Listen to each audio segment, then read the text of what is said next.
In Indonesia, we have what we call as the electrification problem, and then we have also how to increase our reliability.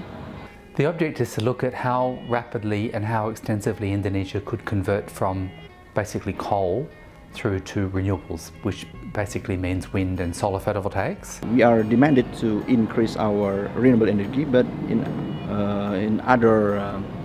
the other side, maybe we have to increase our electrification.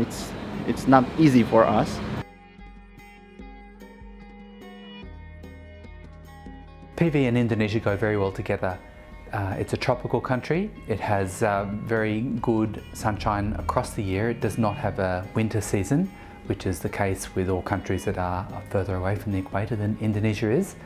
We calculated that our solar potency is enough for our energy needs for a whole year for Indonesian people, by only installing only 0.1% of our land area.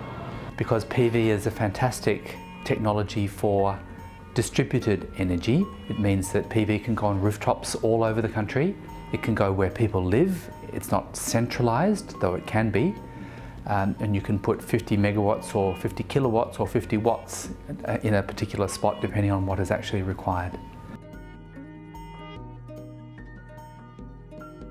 We have to store this photovoltaic energy to our energy storage, and then in the nighttime we can use this energy from the storage system to give the energy to, for example, the electrical system.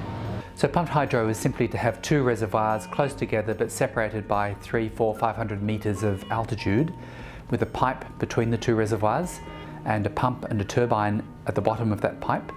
And when there's excess solar or wind electricity, then water is pumped from the lower to the upper reservoir. And when you want to recover that energy, the water comes back down through the pipe, through the turbine, to recreate the electricity.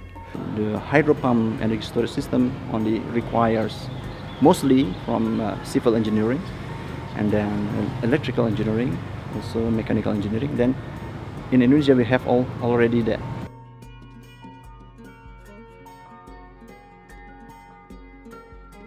After this mapping of solar energy in Indonesia, we can give this data, this conclusion to our, for example, Ministry of Energy and Mineral Resources. This data is very valuable for them to make decision about our energy policy.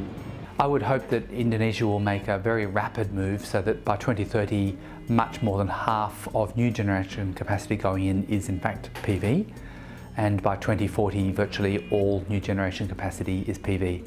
We think that it is the most suitable for Indonesia, and I give this information to the people from Parliament.